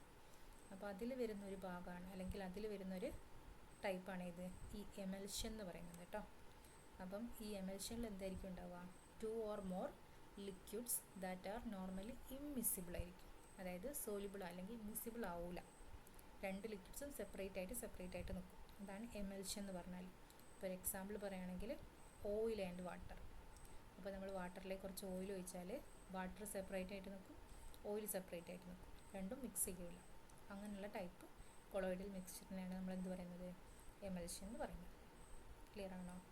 ഇനി ഈ എമൽസിഫയർ എന്ന് പറഞ്ഞാൽ ഇങ്ങനെയുള്ള, അതായത് ഈ മിക്സ് ചെയ്യാത്ത ലിക്വിഡ്സിനെ സ്റ്റെബിലൈസ് ചെയ്യാൻ വേണ്ടി യൂസ് ചെയ്യുന്ന സബ്സ്റ്റൻസിനെയാണ് നമ്മൾ എന്ത് പറയുന്നത്? എമൽസിഫയർ എന്ന് പറയുന്നത്. അപ്പം an emulsifier is a substance that stabilizes mixtures of immiscible liquids, typically oil and water, by reducing interfacial tension, allowing them to blend into a stable uniform emulsion. അത്രയൊന്നും ആലോചിക്കേണ്ട. എമൽസിഫയർ എന്ന് പറഞ്ഞാൽ, എമൽഷൻ എന്ന് പറഞ്ഞാൽ ഞാൻ ഓൾറെഡി പറഞ്ഞു, mix ചെയ്യാത്ത 2 liquids ആയിരിക്കും ഉണ്ടാവുക. അപ്പോൾ അവരെ സ്റ്റെബിലൈസ് ചെയ്യാൻ വേണ്ടിയിട്ട് നമ്മൾ യൂസ് ചെയ്യുന്ന ഒരു സബ്സ്റ്റൻസിനെയാണ് എന്ത് പറയുന്നത്? എമൽസിഫയർ എന്ന് പറയുന്നത്. അപ്പോൾ നമ്മളൊരു ക്വസ്റ്റ്യൻ ചോദിച്ചത്, okay, emulsifier is N agent which accelerate ചെയ്യുന്നുണ്ടോ ഡിസ്പേർഷൻ? നമ്മൾ പഠിച്ചിട്ടില്ല. ഹോമോജിനസ് ആണോ? പഠിച്ചിട്ടില്ല. സ്റ്റെബിലൈസസ് ദി എമൽഷൻ, ഈ പോയിന്റ് പഠിച്ചില്ലേ? അപ്പോൾ എന്താ ചെയ്യുന്നത്? എമൽഷനെ സ്റ്റെബിലൈസ് ചെയ്യുന്ന ആൾക്കാരെയാണ് നമ്മൾ എന്ത് പറയുന്നത്? എമൽസിഫയേഴ്സ് എന്ന് പറയുന്നത്. ഓക്കെ ആണോ? കുഴപ്പമൊന്നുമില്ലല്ലോ. ഓക്കെ, അപ്പോൾ ഓപ്ഷൻ 3. ഇനി നെക്സ്റ്റ് ക്വസ്റ്റ്യൻ നോക്കിക്കേ. An oxidizing agent is defined as, നമുക്കറിയാം എന്താണ് ഓക്സിഡേഷൻ എന്ന് പറഞ്ഞ പ്രോസസ്സ്. എന്താ ഓക്സിഡേഷൻ എന്ന് പറഞ്ഞാൽ? Loss of electrons. ക്ലിയർ അല്ലേ? ഇനി റിഡക്ഷൻ എന്ന് പറഞ്ഞാൽ എന്താ പ്രോസസ്സ്? Gain of electrons. അപ്പോൾ ഈ ഓക്സിഡേഷൻ ഹെൽപ്പ് ചെയ്യുന്ന ആളെയാണ് നമ്മൾ എന്ത് വിളിക്കുക? ഓക്സിഡേഷൻ ഹെൽപ്പ് ചെയ്യുന്ന ആളെ ഓക്സിഡൈസിങ് ഏജൻ്റ് എന്നും റിഡക്ഷൻ ഹെൽപ്പ് ചെയ്യുന്ന ആളെ റെഡ്യൂസിങ് ഏജൻ്റ് എന്നും പറയും. അപ്പോൾ നോക്കിക്കേ, ഓക്സിഡേഷൻ എന്ന് പറഞ്ഞാൽ ഇലക്ട്രോൺസ് ലോസ് ചെയ്യാം. ഓക്സിഡേഷൻ എന്ന് പറഞ്ഞാൽ ഇലക്ട്രോൺസ് ലോസ് ചെയ്യാം. അപ്പോൾ ഓക്സിഡൈസിങ് ഏജൻറ്റ് എന്തായിരിക്കും? ഇലക്ട്രോൺസിനെ ഗെയിൻ ചെയ്യുന്ന ആളായിരിക്കും അല്ലേ? അപ്പോൾ നോക്കുക, ഓക്സിഡേഷൻ എന്ന് പറഞ്ഞാൽ എന്താണ്? നമ്മൾ ഇലക്ട്രോൺസിനെ ലൂസ് ചെയ്യുന്ന പ്രോസസ്സാണ്. ഇലക്ട്രോൺസിനെയാണ് റിമൂവ് ചെയ്ത് കൊടുക്കുക. ഇനി റിഡക്ഷൻ എന്ന് പറഞ്ഞാൽ നമ്മൾ എന്താ ചെയ്യുന്നത്? ഇലക്ട്രോൺസിനെ ഗെയിൻ ചെയ്യുന്ന പ്രോസസ്സാണ്. ക്ലിയർ ആണോ? ഇലക്ട്രോൺസിനെ ഗെയിൻ ചെയ്യും. ഇനി ഈ ഓക്സിഡേഷൻ ഹെൽപ്പ് ചെയ്യുന്ന ആൾ എന്തായിരിക്കും ചെയ്യുന്നുണ്ടാവുക? ഓക്സിഡേഷൻ ഹെൽപ്പ് ചെയ്യുന്ന ആൾ എന്തായിരിക്കും ചെയ്യുന്നുണ്ടാവുക? ഇലക്ട്രോൺസിനെ ഗെയിൻ ചെയ്യുന്നുണ്ടാവും. അതായത് ഓക്സിഡൈസിങ് ഏജൻ്റായിട്ട് മാറുന്നുണ്ടാവും. കൺഫ്യൂഷൻ ഉണ്ടോ? പറയാം. അപ്പോൾ an oxidizing agent അല്ലെങ്കിൽ ഓക്സിഡൻ്റ് എന്ന് വിളിക്കും. is a substance in a redox chemical reaction that gains electrons from another substance causing the other substance to be oxidized. അപ്പോൾ ആർക്കാണോ ഓക്സിഡേഷൻ സംഭവിക്കുന്നത്, ഞാൻ പറഞ്ഞു അവരെന്ത് ചെയ്യും, ഇലക്ട്രോൺസിനെ ലോസ് ചെയ്യും. ആ ലോസ് ചെയ്യുന്ന ഇലക്ട്രോൺസ് ആര് ഗെയിൻ ചെയ്യും, ഈ ഓക്സിഡൈസിങ് ഏജൻറ്റ് ഗെയിൻ ചെയ്യും. അതേപോലെ തന്നെ റിഡക്ഷൻ്റെ കേസിൽ ഇപ്പോൾ നോക്കിക്കേ, റിഡക്ഷൻ്റെ കേസിൽ റെഡ്യൂസിങ്, അതായത് റിഡക്ഷൻ ആർക്കാണോ സംഭവിക്കേണ്ടത് ഓരെന്ത് ചെയ്യും, ഇലക്ട്രോൺസിനെ ഗെയിൻ ചെയ്യും. ആ ഇലക്ട്രോൺസ് എവിടെ നിന്ന് കിട്ടുന്നതായിരിക്കും, ഏതെങ്കിലും ഒരു റെഡ്യൂസിങ് ഏജൻറ്റ് കൊടുക്കുന്നതായിരിക്കും. ക്ലിയർ ആണോ? നോക്കുക. അപ്പം നമുക്ക് എന്ത് പറയാം, ഒരു ഓക്സിഡൈസിങ് ഏജൻറ്റ് എന്ന് പറഞ്ഞാൽ എന്തായിരിക്കും, ഇലക്ട്രോൺ ആക്സെപ്റ്റർ ആയിരിക്കും കേട്ടോ. ഇലക്ട്രോൺ ആക്സെപ്റ്റർ ആയിരിക്കും. റെഡ്യൂസിങ് ഏജൻറ്റ് എന്ന് പറഞ്ഞാൽ ഇലക്ട്രോൺ ഡോണർ ആയിരിക്കും. ഇത്ര ആലോചിച്ച് വെക്കാം. ഒരു ഓക്സിഡൈസിങ് ഏജൻറ്റ് എന്ന് പറഞ്ഞാൽ ഇലക്ട്രോൺ ആക്സെപ്റ്റർ ആണ്. റെഡ്യൂസിങ് ഏജൻറ്റ് എന്ന് പറഞ്ഞാൽ ഇലക്ട്രോൺ ഡോണർ ആയിരിക്കും. അപ്പോൾ നമ്മൾ ഓപ്ഷൻ നോക്കിക്കേ, an oxidizing agent is defined as electron acceptor. Clear ആണോ? ഓക്സിജൻ്റെ കേസ് നമുക്ക് ജനറലി എല്ലാ കേസിലൊന്നും പറയാൻ പറ്റില്ല, കാരണം ഓക്സിജൻ ഒരു യൂണിവേഴ്സൽ ഡെഫിനേഷനായിട്ട് നമ്മൾ കൺസിഡർ ചെയ്യുന്നില്ല. ഒരു ഓക്സിഡൈസിങ് ഏജൻറ്റിൻ്റെ യൂണിവേഴ്സൽ ആയിട്ടുള്ള ഡെഫിനേഷൻ ചോദിക്കുകയാണെങ്കിൽ അതെന്തായിരിക്കും, ഇലക്ട്രോൺ ആക്സെപ്റ്റർ എന്നാണ് നമ്മൾ ജനറലി പറയാം കേട്ടോ. ഇനി ഓക്കെ, ഇത് ജസ്റ്റ് വായിച്ച് പോവാം. ഓക്സിജൻ ആക്സെപ്റ്റർ എന്ന് പറഞ്ഞാൽ എല്ലാ കേസിലും ഇപ്പോൾ ഓക്സിജൻ ഉണ്ടായിക്കൊള്ളണമെന്നില്ല, അല്ലാത്ത കേസുണ്ട്. അങ്ങനെയുള്ള കേസിൽ നമുക്ക് ഈ ഡെഫിനേഷൻ യൂസ് ചെയ്യാൻ പറ്റില്ല. ഇനിയിപ്പോൾ ഇലക്ട്രോൺ ആക്സെപ്റ്റർ എന്നുള്ള ഇതില്ല എന്ന് വിചാരിച്ചോ, ഓക്സിജൻ ഡോണർന്നോ അല്ലെങ്കിൽ ഓക്സിജൻ ആക്സെപ്റ്റർ എന്നാണ് ഉള്ളതെങ്കിൽ നമുക്ക് എന്ത് ചെയ്യാം, ഓക്സിജൻ ഡോണർന്ന് കൊടുക്കാം, ഓക്സിജൻ ഡോണർന്ന് കൊടുക്കാം. അല്ലെങ്കിൽ എന്താണ്, ഇലക്ട്രോൺ ആക്സെപ്റ്റർ എന്ന് തന്നെയാണ് വരിക. ഓക്കെ, ഇനി next question, the molarity of pure water. Molarity കാണാനുള്ള ഇക്വേഷൻ അറിയില്ലേ, ഇക്വേഷൻ അറിയണം. അപ്പോൾ ഇതെങ്ങനെയാണ് കാണുക വെച്ചാൽ ആദ്യം നമുക്ക് മൊളാരിറ്റിൻ്റെ ഇക്വേഷൻ അറിയണം. മൊളാരിറ്റി എന്ന് പറഞ്ഞാൽ molarity is equal to moles of solute divided by litre of the solution. അപ്പോൾ ആദ്യം നമുക്ക് മോൾസ് ഓഫ് സൊല്യൂട്ട് കാണണം അല്ലേ. ഇനി ശ്രദ്ധിക്കേണ്ടത്, നമ്മൾ ഡെൻസിറ്റി ഓഫ് പ്യുവർ വാട്ടർ എപ്പോഴും എന്തായിട്ട് എടുക്കുന്നത്, പ്യുവർ വാട്ടറിൻ്റെ ഡെൻസിറ്റി 1 gram per milliliter എന്നാണ് എടുക്കാറ്. എന്താണ് 1 gram per milliliter. ഇനി നോക്കിക്കേ, നമുക്ക് ലിറ്റർ ഓഫ് ദ സൊല്യൂഷനിലാണ് കാണേണ്ടത്. Number of moles of moles of solute in litre of the solution. അപ്പോൾ നമ്മൾ 1 ലിറ്റർ കൺസിഡർ ചെയ്യാം. 1 ലിറ്റർ എന്ന് പറഞ്ഞാൽ എത്ര ml? 1000 ml. അങ്ങനെയാണെങ്കിൽ എത്ര ഗ്രാം വേണം, എത്ര മാസ് വേണം, 1000 grams. അപ്പോൾ നോക്കിയേ, പ്യുവർ വാട്ടറിൻ്റെ ഡെൻസിറ്റി നമ്മൾ 1 gram per milliliter. ഡെൻസിറ്റി കാണാനുള്ള ഇക്വേഷൻ എന്താണ്, മാസ് ഡിവൈഡഡ് ബൈ വോളിയം അല്ലേ, മാസ് ഡിവൈഡഡ് ബൈ വോളിയം. അപ്പോൾ നോക്കിക്കേ, 1 gram മാസിന് 1 ml വോളിയം വേണം. അപ്പോൾ നമുക്കിവിടെ ലിറ്റർ ഓഫ് ദ സൊല്യൂഷനാണ് വേണ്ടത്. ലിറ്റർ ഓഫ് ദ സൊല്യൂഷൻ എന്ന് പറഞ്ഞാൽ എത്രയാണ്, 1000 ml ആണ്. 1000 ml അപ്പോൾ എത്ര ഗ്രാം വേണം, 1000 grams വേണം. ക്ലിയർ ആണോ? ഇനി മോൾസ് ഓഫ് സൊല്യൂട്ട് കാണാം. അപ്പോൾ നോക്കിക്കേ, മോൾസ് ഓഫ് സൊല്യൂട്ട് കാണാനുള്ള ഇക്വേഷനാണ് given mass divided by molar mass. അപ്പോൾ നോക്കിക്കേ, എത്ര given mass, 100 gram. 100 gram divided by വാട്ടറിൻ്റെ മോളാർ മാസ് 18 gram. ഇത് നമ്മൾ ഡിവൈഡ് ചെയ്ത സമയത്ത് നമുക്ക് എത്ര കിട്ടും, 55.555 മോൾസിന് കിട്ടും. ക്ലിയർ ആണോ? സിമ്പിളാണ്, പക്ഷേ കുറച്ചൊന്ന് ആലോചിക്കണം. ജസ്റ്റ് ഇങ്ങനെയല്ലേ തന്നിട്ടുള്ളൂ. അപ്പോൾ മൊളാരിറ്റി എന്താണ്, ഇക്വേഷൻ എന്താണ്. അപ്പം നമ്മൾ സാധാരണ പ്യുവർ വാട്ടറിൻ്റെ ഡെൻസിറ്റി, അതായത് മാസ് പെട്ടെന്ന് കണ്ടുപിടിക്കാൻ വേണ്ടിയിട്ട് ഡെൻസിറ്റി എത്രയാണ് എടുക്കുന്നതെന്നൊക്കെ ഉള്ള ചെറിയ ചെറിയ ഐഡിയാസ് വേണം, എങ്കിൽ മാത്രമേ കിട്ടുള്ളൂ കേട്ടോ. ശ്രദ്ധിക്കാം. ഇനി next question. Okay, alpha D glucose and beta D glucose are എന്ന് വെച്ചത് എന്താണെന്ന് വെച്ചാൽ, അപ്പോൾ നമുക്ക് ഓരോന്നും അറിയണം. എന്താണ് സ്റ്റീരിയോ ഐസോമർ, എനൻഷ്യോമർ, എപ്പിമേഴ്സ് എന്താണ്, അനോമസ് എന്താണെന്നൊക്കെ അറിയണം. എങ്കിൽ മാത്രമേ എന്ത് ചെയ്യാൻ പറ്റുള്ളൂ, ഇത് രണ്ടും ഏതാണെന്ന് കാറ്റഗറൈസ് ചെയ്യാൻ പറ്റുള്ളൂ. അപ്പം ഫസ്റ്റ് തന്നെ ആൽഫ ഡി ഗ്ലൂക്കോസും ബീറ്റ ഡി ഗ്ലൂക്കോസും എന്താണെന്ന് പറയുന്നത്, ആനോമേഴ്സ് ആണ്. എന്താണ്, ആനോമേഴ്സ് ആണ്. എന്തുകൊണ്ടാണ്, സ്റ്റീരിയോ ഐസോമേഴ്സ് എന്നും പറയും, പക്ഷേ ആനോമേഴ്സ് മോർ സ്പെസിഫിക് ആയിട്ട് പറയും. കാരണം എന്താണ്, ഒരു കാർബൺ, അതായത് C1 കാർബണിൽ മാത്രമാണ് ഇവർക്ക് ചേഞ്ച് വരുന്നത്. കോൺഫിഗറേഷനിൽ ചേഞ്ച് എവിടെയാണ് മാത്രം വരുന്നത്, C1 കാർബൺ, അതായത് കാർബൺ ഒന്നാമത്തെ കാർബണിലാണ് ഇവർക്ക് കോൺഫിഗറേഷനിൽ ചേഞ്ച് വരുന്നത്. അതുകൊണ്ട് സ്റ്റീരിയോ ഐസോമർ എന്ന് നമുക്ക് പറയാം, സ്റ്റീരിയോ ഐസോമർ എന്നും പറയാം. പക്ഷേ എന്നാലും C1 മോൾ അല്ലെങ്കിൽ C1 കാർബണിൽ മാത്രം ഈ കോൺഫിഗറേഷൻ ചേഞ്ച് വരുന്നതുകൊണ്ട് ആ സ്റ്റീരിയോ ഐസോമേഴ്സിനെ നമ്മൾ മോർ സ്പെസിഫിക് ആയിട്ട് എന്ത് വിളിക്കും, ആനോമേഴ്സ് എന്ന് വിളിക്കും. ക്ലിയർ ആണോ? ഇനി ഗ്ലൂക്കോസ്, അതായത് ആൽഫ ഡി ഗ്ലൂക്കോസും ബീറ്റ ഡി ഗ്ലൂക്കോസും സ്റ്റീരിയോ ഐസോമേഴ്സ് ആണ്, പക്ഷേ മോർ സ്പെസിഫിക് ആയിട്ട് നമ്മൾ ആനോമേഴ്സ് എന്ന് വിളിക്കും.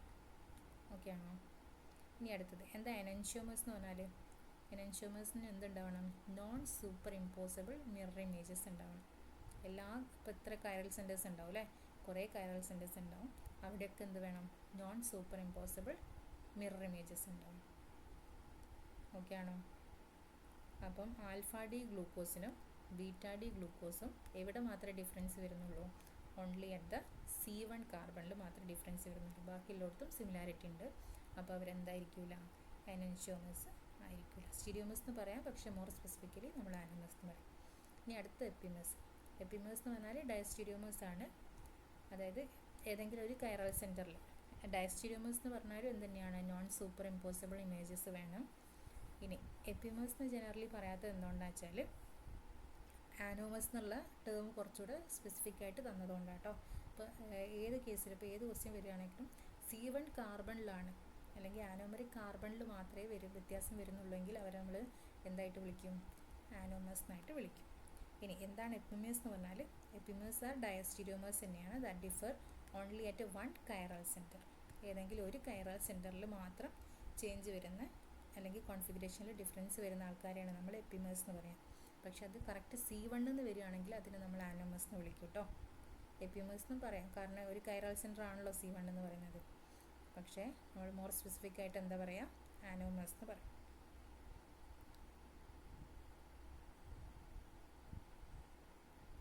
അപ്പോൾ ഓപ്ഷൻ 4. ഇനി next question. The transmission electron microscope, a beam of electrons interact with the specimen to form the image as.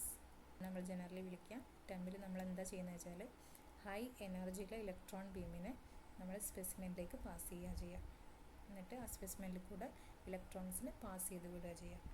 Clear ആണോ? എന്നിട്ട് ആ വരുന്ന ഇലക്ട്രോൺസ് അല്ലെങ്കിൽ പാസ് ചെയ്യുന്ന ഇലക്ട്രോൺസ് തരുന്നത് ഏത് ഇമേജാണോ അല്ലെങ്കിൽ ആ ഇമേജിനാണ് കൺസിഡർ ചെയ്യുന്നത്. അപ്പോൾ ഈ ഇലക്ട്രോൺസിന് ഭയങ്കര എനർജി ഉള്ളത് കാരണം ഇവർ വന്ന് സ്പെസിമെനിൽ ഇൻട്രാക്ട് ചെയ്യുന്ന സമയത്ത് സ്കാറ്ററിങ് എന്ന് പറഞ്ഞ പ്രോസസ്സിൽ ഏർപ്പെടും. ഒന്നെങ്കിൽ ഇലാസ്റ്റിക് സ്കാറ്ററിങ് ആവാം, അല്ലെങ്കിൽ ഇൻഇലാസ്റ്റിക് സ്കാറ്ററിങ് ആവാം. ഇലാസ്റ്റിക് സ്കാറ്ററിങ്ങും ഇൻഇലാസ്റ്റിക് സ്കാറ്ററിങ് എന്ന് പറഞ്ഞാൽ എനർജി അതൊന്ന് ഡീപ്പായിട്ട് പോകണ്ട, നമ്മൾ എനർജി ഇങ്ങനെ ബാലൻസ് ചെയ്ത് പോകുന്ന ആ കേസിനാണ് പറയുന്നത്. അപ്പോൾ നോക്കുക, this scattering changes the path and phase of electrons. അപ്പം ഈ സ്കാറ്ററിങ് എന്ന പ്രോസസ്സ് നടക്കുന്നത് കൊണ്ട് ആ ഇലക്ട്രോൺസിൻ്റെ പാത്തും എല്ലാം വേരിയേഷൻ സംഭവിക്കും എല്ലാം. അതായത് സ്കാറ്ററിങ് എന്ന പ്രോസസ്സ് നടക്കുന്നത് കാരണം ഈ ഇലക്ട്രോൺസിൻ്റെ പാത്തും അതേപോലെ തന്നെ ഇൻറ്റൻസിറ്റിക്കൊക്കെ എന്ത് ചെയ്യും? വേരിയേഷൻ വരും. എന്നിട്ട് പിന്നെ വരുന്ന ഇലക്ട്രോൺസിനെല്ലാം കൂടെ ഫോക്കസ് ചെയ്തിട്ടാണ് നമ്മളൊരു ഇമേജ് ക്രിയേറ്റ് ചെയ്യുന്നത്. അപ്പോൾ ഇത്രയും ആലോചിച്ചാൽ മതി. അതായത് ട്രാൻസ്മിഷൻ ഇലക്ട്രോൺ മൈക്രോസ്കോപ്പിൽ നമ്മൾ ഹൈ എനർജിയിലുള്ള ഇലക്ട്രോൺ ബീംസിനെ നമ്മൾ സ്പെസിമെനിലേക്ക് കടത്തിവിടും. എന്നിട്ട് അവിടെ എന്ത് ചെയ്യും? സ്പെസിമെനിൽ ഈ ഇലക്ട്രോൺസ് വന്ന് ഇൻട്രാക്ട് ചെയ്യും. അതായത് അവിടെ സ്കാറ്ററിങ് എന്ന പ്രോസസ്സ് നടക്കും.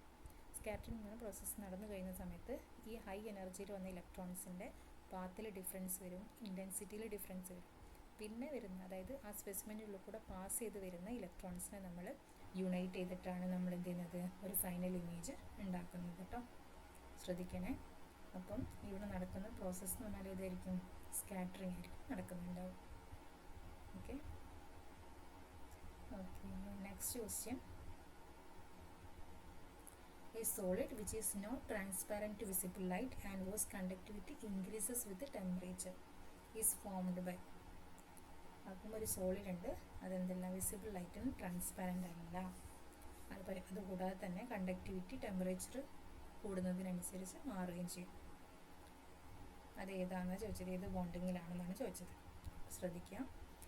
ഇനി വാണ്ടർവാൾസ് ബോണ്ടിങ് ആണെങ്കിൽ അത് ഭയങ്കര വീക്ക് ഇൻ്റർമോളിക്കുലർ ഫോഴ്സസ് ആണെന്ന് പറഞ്ഞു.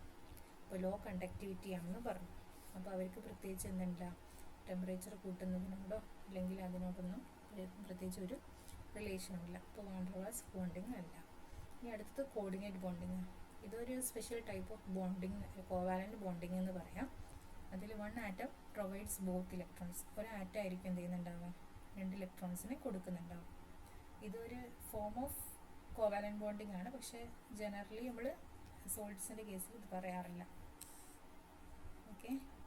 ഇനി അടുത്തത് അയോണിക് ബോണ്ടിങ്.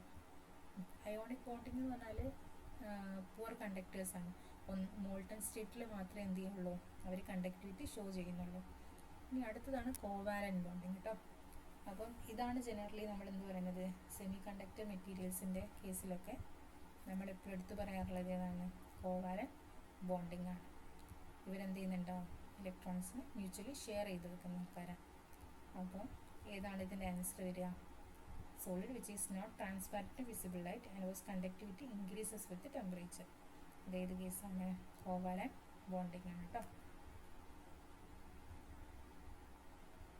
ഇനി നെക്സ്റ്റ് ക്വസ്റ്റ്യൻ ആണ്, aqueous organic solvents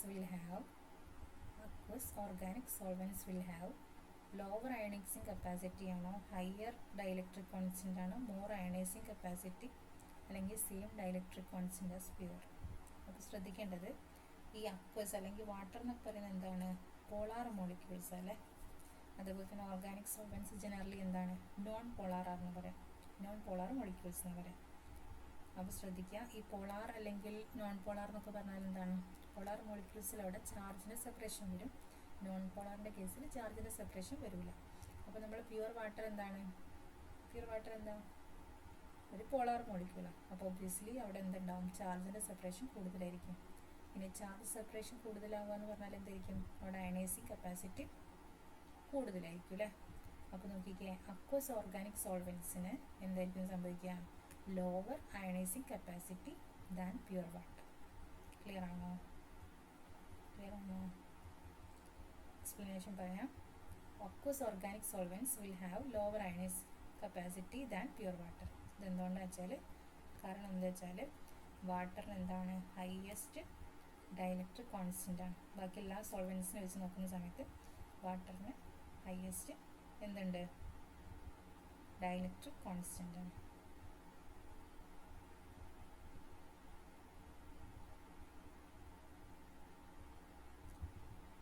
ഇനി next question, calculate the appropriate concentration of a solution with molar extinction coefficient തന്നിട്ടുണ്ട്, പാത്ത് ലെങ്ത് തന്നിട്ടുണ്ട്, അബ്സോർബൻസ് തന്നിട്ടുണ്ട്. അപ്പോൾ നമുക്കൊരു സിമ്പിളായിട്ടൊരു ഇക്വേഷൻ ഉണ്ട്, എന്താണ്, absorbance A, Beer Lambert's law അല്ലേ, അത് പ്രകാരം വരുന്ന ഇക്വേഷനാണ്. A is equal to epsilon C L. A എന്ന് പറഞ്ഞാൽ അബ്സോർബൻസ് ആണ്, ആപ്സിലോൺ എന്ന് പറഞ്ഞാൽ മോളാർ എക്സ്റ്റൻഷൻ കോഎഫിഷ്യൻറ്റ്, ഇനി സി എന്ന് പറഞ്ഞാൽ മോളാർ കോൺസെൻട്രേഷൻ, എൽ എന്ന് പറഞ്ഞാൽ പാത്ത് ലെങ്ത്. അപ്പോൾ നമുക്ക് എന്തൊക്കെ തന്നിട്ടുണ്ട് ഇവിടെ, ഇനി നമ്മളോട് എന്താ കാണാൻ പറഞ്ഞത് ഇവിടെ, ക്വസ്റ്റ്യൻ നോക്കാം. നമുക്ക് മോളാർ എക്സ്റ്റൻഷൻ കോഎഫിഷ്യൻറ്റ് തന്നിട്ടുണ്ട്, അതായത് ആപ്സിലോൺ തന്നിട്ടുണ്ട്, എ തന്നിട്ടുണ്ട്, എൽ തന്നിട്ടുണ്ട്. നമ്മളോട് കാണാൻ പറഞ്ഞത് സി ആണ്. അപ്പോൾ നേരെ ഇക്വേഷൻ എന്ത് ചെയ്യാം, റീഅറേഞ്ച് ചെയ്ത് മാറ്റുക. അപ്പോൾ ഇക്വേഷൻ എങ്ങനെ വരും, C equal to A divided by epsilon L എന്ന് വരും. ബാക്കി എല്ലാ വാല്യൂസും ഗിവൺ ആണ്, നമ്മൾ നേരെ പുട്ട് ചെയ്യുന്നു. നമുക്ക് ഫൈനലായിട്ട് ആൻസർ എന്ത് വരും, 0.00153, അല്ലെങ്കിൽ പോയിൻറ്റിനെ ഇങ്ങോട്ടേക്ക് ചാടിക്കും. അപ്പോൾ എത്ര വരും, 1.54 മില്ലിയൻ. ക്ലിയർ ആണ്? ഓപ്ഷനിലൂടെ നോക്കിക്കുക, ആൻസർ 1.5 മില്ലിയൻ ഇതായിരിക്കും ആൻസർ വരിക കേട്ടോ.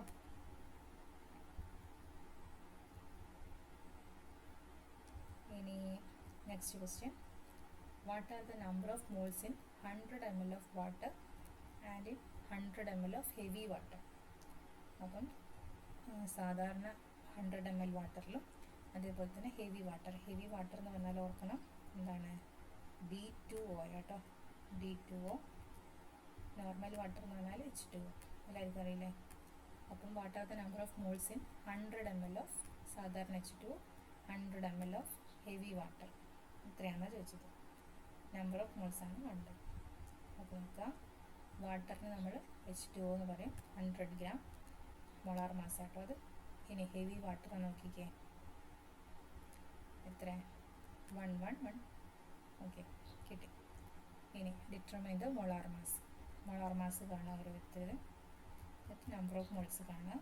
നമ്പർ ഓഫ് മോൾസ് കണ്ടു കഴിഞ്ഞാൽ നമുക്ക് ആദ്യത്തെ കേസിൽ വാട്ടറിൻ്റെ കേസിൽ 5.551 എന്ന് കിട്ടും, ഹെവി വാട്ടറിൻ്റെ കേസിൽ 5.542 എന്ന് കിട്ടും. പക്ഷെ ഓൾമോസ്റ്റ് രണ്ടും എന്താണ് സിമിലർ ആയിട്ടാണ് ആൻസർ വരുന്നത്. ഈ കറക്റ്റ് ഓപ്ഷൻസ് നമുക്ക് ക്വസ്റ്റ്യനിലില്ല. ഇത്രയും കറക്റ്റ് ആയിട്ടുള്ള ഓപ്ഷൻ നമുക്ക് ക്വസ്റ്റ്യനിൽ തന്നിട്ടില്ല. പിന്നെ കുറച്ചുകൂടെ മാച്ചിങ് ആയിട്ട് വരുന്നത് ഈ ഫസ്റ്റ് ഓപ്ഷനായിട്ടാണ്. അപ്പോൾ നമുക്ക് ഫസ്റ്റ് ഓപ്ഷൻ എഴുതാം. ഓക്കെ അല്ലേ? താങ്ക് യു കേട്ടോ.